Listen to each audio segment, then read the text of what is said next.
अनंत कोटी ब्रह्मांड नायक महाराजाधिराज योगीराज परब्रह्म सच्चिदानंद भक्त प्रतिपालक शेगाव निवासी समर्थ सद्गुरू श्री गजानन महाराज की जय. नमस्कार, जय गजानन. तुमच्या सगळ्यांचं आपल्या चॅनलमध्ये खूप खूप स्वागत आहे. श्री गजानन महाराजांची नित्यसेवा म्हणजे काय, नित्यसेवा कशी करावी. नित्यसेवा करणे म्हणजेच खूप मोठी तपश्चर्या करणे किंवा खूप मोठे साधनं करणे किंवा दिवसभर श्री गजानन महाराजांची सेवा करत राहणे म्हणजेच नित्यसेवा नाही. नित्यसेवा म्हणजे आपल्या धावपळीच्या जीवनामध्ये आपण अगदी 5 मिनिटं श्री गजानन महाराजांसाठी देणे म्हणजेच नित्यसेवा. मग या नित्यसेवेमध्ये तुमचं ग्रंथाचं वाचन असो किंवा महाराजांचं नामस्मरण असो किंवा आरती असो किंवा श्री गजानन महाराजांचं अष्टक असो, बावन्नी असो, स्तोत्र असो, ह्या ज्या गोष्टी तुम्ही रोज नित्यनियमाने करतात, अगदी भक्तिभावाने करतात म्हणजेच नित्यसेवा. नित्यसेवा केल्याचे काय काय फायदे आहेत म्हणजे आपण संकटामध्ये असलो, दुःखामध्ये असलो किंवा एखादी विपत्तीची परिस्थिती आली, एखादी आपत्तीची परिस्थिती आली, त्यावेळी आपण श्री गजानन महाराजांचं नामस्मरण करतो किंवा श्री गजानन महाराजांना अर्धा हाक देतो. त्यापेक्षा जर का आपण नित्यसेवा जर का आपण महाराजांची करत राहिलो तर आपल्यावरती अशी कधीच वेळ येणार नाही. जो व्यक्ती अगदी भक्तिभावाने श्री गजानन महाराजांची नित्यसेवा करतो त्याच्या सगळ्या काही अडचणी महाराज दूर करतात, त्याचे प्रारब्धाचे भोग महाराज दूर करतात. म्हणजे त्याची इंटेन्सिटी अतिशय कमी होऊन जाते. म्हणजे असं नाही की आपल्याला कधी दुःख येणार नाही किंवा संकट येणार नाही किंवा एखादी विपत्तीची परिस्थिती, विपरीत परिस्थिती आपल्यासमोर येऊन उभी राहणार नाही. मनुष्य जीवन आहे तर ह्या सगळ्या गोष्टी आपल्याला मिळणारच आहेत आणि जो व्यक्ती या पृथ्वीवरती जन्म घेतो त्याच्या जीवनामध्ये ह्या सगळ्या गोष्टी घडत राहतात. परंतु जो भक्त श्री गजानन महाराजांची नित्यसेवा करतो, अगदी 5 मिनिटं का होईना, त्या भक्ताच्या सगळे प्रारब्ध, सगळे दुःख, सगळ्या अडचणी श्री गजानन महाराज झेलून घेतात.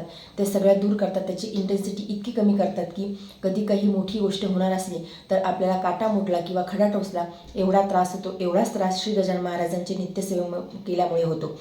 श्री गजानन विजय ग्रंथामध्ये नित्यसेवेचं महत्त्व सांगितलं आहे. श्री गजानन विजय ग्रंथ वाचण्याचं महत्त्व सांगितलं आहे. आणि श्री गजानन महाराजांची जेव्हा आपण नित्यसेवा करतो त्यावेळी आपण अंतर्बाह्य बदलत जातो. आपलं अंतर्मन आपलं बदलत जाते. आपण अंतर्मनातून आपण समृद्ध होतो, सुखी होतो, समाधानी होतो. म्हणजे जो भक्त महाराजांची नित्यसेवा करतो त्याच्या जीवनामध्ये संकट आले, दुःख आले तरी त्यावेळी त्याला कळते की कसं वागायचं आहे, कसं बोलायचं आहे. म्हणजे एक मार्ग आपल्याला मिळतो. मार्ग मिळतो म्हणजेच महाराज त्यातून आपल्याला बाहेर काढतात. आपल्याला दिशा दिसते की समोर आपल्याला काय करायचं आहे. आपलं जीवन असंच आहे. आपल्या जीवनामध्ये दुःख, संकटे, अडचणी ह्या येणारच आहे. म्हणजे रोज आपण झोपेतून उठतो तर रोज एक चॅलेंज आपल्यासमोर उभं राहत असते. माणसाच्या जीवनामध्ये हे चॅलेंजेस येतच राहणार आहेत. परंतु या चॅलेंजमधून बाहेर कसं पडायचं आहे, भक्ती कशी करायची आहे किंवा स्वतःशी प्रामाणिक कसं राहायचं आहे. म्हणजे आपण जेव्हा जो भक्त रोज महाराजांची नित्यसेवा करतो तो प्रत्येक गोष्टीसोबत प्रामाणिक असतो. मग त्याचं काम असो किंवा त्याचे रिलेशन असो, नातेसंबंध असो, त्या प्रत्येक गोष्टीसोबत तो भक्त हा प्रामाणिकच असतो जो रोज महाराजांची नित्यसेवा करतो. आणि महाराजांची नित्यसेवा आपण जर का करत राहिलं तर आपल्याला ज्या काही वाईट गोष्टी आहेत किंवा ज्या सुखाच्या गोष्टी आहे त्यामध्ये आपण सम राहतो. म्हणजे आपण न्यूट्रल राहण्याचा प्रयत्न करतो. आपण जेव्हा नित्यसेवा महाराजांची करतो त्यावेळी आपल्याला कळते की दुःख, संकट, अडचणी हा जीवनाचा भाग आहे, त्या जीवनामध्ये येणारच आहे. पण त्यावेळी आपण खचत नाहीत, महाराज आपल्याला खचू देत नाहीत. आणि हा जो आत्मविश्वास असतो किंवा ही जी महाराजांची साथ आपल्याला वाटते ती फक्त महाराजांची नित्यसेवा केल्यामुळे येते. त्यामुळे नित्यसेवा करण्याला खूप महत्त्व आहे. तुम्ही तुमच्या पद्धतीने तुम्हाला जशी नित्यसेवा करायची तसं करू शकता. म्हणजे ग्रंथाचं वाचन असो, अष्टक असो, बावन्नी असो, नामस्मरण असो, अगदी 5 मिनिटं महाराजांच्या समोर उभं राहणं असो, महाराजांना मनोभावे नमस्कार असो, हे नित्यसेवेचे सगळ्या पद्धती आहेत. तुम्हाला जी पद्धत आवडत असेल त्या पद्धतीने तुम्ही रोज महाराजांची नित्यसेवा करा, परंतु करा. कारण की नित्यसेवेचं फळ जरी आपल्याला आज दिसलं नाही तरीसुद्धा वर्षानुवर्ष आपण जर का नित्यसेवा करत राहिली तर महाराजांचं आपल्याला अनुभूती, प्रचिती नक्कीच येते. एक गोष्ट आहे की शास्त्रामध्ये सांगितली आहे, भागवतामध्ये सांगितली आहे की आपण जर का कुठलीही एक सेवा म्हणजे अगदी महाराजांना रोज एक फूल का अर्पण करणं हो, मग ते फूल कुठलंही असो, मनोभावे जर का महाराजांना तुम्ही एक फूल अर्पण करत असेल, म्हणजे एक कुठलाही नियम जर का तुम्ही घेतला की मी कंटिन्यू महाराजांची आरती करणार आहे, सायंकाळी असो किंवा संध्याकाळी असो, सकाळी असो किंवा संध्याकाळी असो, किंवा मी महाराजांची बावन्नी रोज म्हणणार आहे किंवा मी महाराजांचं अष्टक रोज म्हणणार आहे किंवा मी श्री गजानन विजय ग्रंथातला रोज एक अध्याय वाचणार आहे. म्हणजे 21 अध्याय आहेत तर 21 अध्याय झाल्याच्या नंतर परत एक अध्याय मी वाचनाला सुरुवात करणार आहे, खंड न पडू देता. तर ही खंड न पडू देता एक नियम घेऊन जर का तुम्ही सेवा केली, कंटिन्यू 12 वर्ष तुम्ही सेवा केली तर नक्कीच आपल्याला जी इच्छा आहे म्हणजे भगवंत प्राप्ती आपल्याला होती, याच देही याची डोळा आपल्याला भगवंत प्राप्ती होते. म्हणजे असं म्हणतात की गेल्याच्या नंतर आपल्याला मोक्ष प्राप्त होतो, परंतु याची देहा याची डोळा आपण भगवंताचं दर्शन घेऊ शकतो, आपण महाराजांचं दर्शन घेऊ शकतो. 12 वर्ष आपण कंटिन्यू तुमची जी काही इच्छा असेल ती, आणि भगवंत प्राप्तीपेक्षा मला तरी वाटते की दुसरी कुठलीच इच्छा आपल्या मनामध्ये नसावी, तर भगवंत दर्शनसुद्धा होते आपल्याला या जीवनामध्येच. तर एवढं नित्यसेवेचं महत्त्व आहे किंवा 12 वर्ष तुम्ही कुठली एक सेवा केली त्याचं महत्त्व आहे. म्हणजे नित्यसेवेमध्येच तुम्हाला या सगळ्या गोष्टी कराव्या लागतील की एक हार महाराजांना तुम्ही रोज अर्पण कराल, किंवा एक साधं फूल तुम्ही महाराजांना अर्पण कराल, किंवा एक माळ तुम्ही गणगण गणात होते या मंत्राची घ्याल. तर एवढं नित्यसेवेचं महत्त्व आहे. अनेक असे लोक आहेत की कितीतरी वर्ष झाले की ते रोज श्री गजानन महाराजांचा एक अध्याय घेतात. तर नक्कीच त्यांना काही ना काही अनुभूती प्रचिती महाराजांनी दिलेली आहे, आणि तेच अनुभव आपण ऐकत असतो. महाराज हे अतिशय साधे आहेत, महाराज हे वैराग्याचे सागर आहेत. आपण जेवढी त्यांची भक्ती मनोभावे करू तेवढे ते प्रसन्न होतात. तुम्ही जे मागाल ते विदिन सेकंद ऐकलं जाईल, एवढी प्रचिती महाराज भक्तांना देतात. त्यामुळे महाराजांची नित्यसेवा करणे ही खूप गरजेचं आहे. जेव्हा आपण नित्यसेवेमध्ये येतो, आपण नित्यसेवा करायला लागतो, समजा समोर काही अडचणी उभ्या राहिल्या तर त्यातून आपल्याला मार्ग मिळतो. मग तो मार्ग एखाद्या व्यक्तीच्या स्वरूपामध्ये असो, परिस्थितीच्या स्वरूपामध्ये असो, किंवा एखादी घटना आपल्यासोबत घडते, किंवा काही ना काहीतरी संकेत महाराज हे देतच असतात. आणि हे संकेत आपण जर का ओळखले, म्हणजे कधीकधी असं होते की कुणाच्या तरी व्यक्तीच्या रूपामध्ये आपल्याला काहीतरी मदत मिळते. तो व्यक्ती अतिशय अनोळखी असतो, म्हणजे कधीच आपण त्याला बघितलेले नसते. आपण तेव्हा असं म्हणतो देखील की अगदी तू देवासारखा मला भेटला, मी खूप अडचणीमध्ये होतो, अगदी तुम्ही देवासारखे मला येऊन भेटले, मला देवासारखी तुम्ही मदत केली. तर हेच असते की महाराज त्या व्यक्तीच्या रूपामध्ये आपल्याला काही ना काहीतरी देत असतात. म्हणजे आपलं मन कसं असते की आपण आजूबाजूला मदत शोधत असतो. आपल्या जे कॉन्टॅक्टमध्ये असतील, आपले फॅमिली मेंबर असतील, किंवा नातेवाईक असतील, किंवा आपले जे कलिग असतील ऑफिसमधले, आपण त्यांच्या थ्रू आपण मदतीची आशा करतो, आपण मदत शोधत असतो. परंतु खरंच सांगते की जेव्हा आपली भक्ती खूप म्हणजे आपला भक्तिभाव जेव्हा खूप जागृत झालेला असतो, आपली भक्ती ही खूप उंचावरती पोचलेली असते, त्यावेळी आपण ह्या ज्या लोकांकडून आपण अपेक्षा ठेवतो की मला हे व्यक्ती येऊन मदत करतील, तर ही चुकीची आहे. म्हणजे आपण त्या व्यक्तीला मग मदत करत असतो, मग त्यांचे जे अडलेले निडलेले कामं आपण करत असतो. परंतु असं न करता, म्हणजे आता प्रत्येकाची टेंडन्सी, प्रत्येकाचा स्वभाव हा वेगळा असतो. कुणाकुणाला खूप समोरच्याला मदत करायची, म्हणजे त्याच्या स्वभावामध्ये ती टेंडन्सी असते की समोरच्याला खूप मदत करायची, परंतु ती मदत आपल्या कधीकधी अंगाशी सुद्धा येते, कधीकधी आपण त्या मदतीमध्ये गुरफटून जातो, आपल्या घरापर्यंत त्या सगळ्या गोष्टी येतात. म्हणजे काहीतरी विपरीत परिस्थिती त्यावेळी घडते. तर ही मदत देखील आपण एवढीच करावी की मदतीमध्ये देखील बघावं की ती मदत आपल्याच अंगावरती येऊ नये, उलटून आपल्यालाच ती परत होऊ नये. आपण एखाद्या चक्रव्यूहात किंवा अडचणीच्या गोष्टीमध्ये आपण सापडू नये, या गोष्टी देखील आपण बघायला हव्या.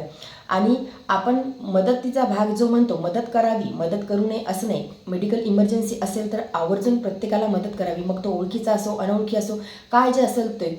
मेडिकल इमर्जन्सीपेक्षा दुसरी मदत मला तरी वाटते की म्हणजे काही नसेल जगामध्ये की मेडिकल इमर्जन्सी व्यतिरिक्त दुसरी मदत जर का समजा आपण करत असू ती देखील करावी, परंतु त्यामध्ये आपण बघावं की ती गोष्ट किती लॉजिकल आहे किंवा किती लीगल आहे, किती इल्लीगल आहे, या गोष्टी बघूनच आपण मदत करावी. तर जेव्हा आपण आपल्या स्वार्थासाठी विचार करत असतो की हा माझ्या पुढे जाऊन कधीतरी कामी पडेल, परंतु तसं खरंच कधी काही होत नसते.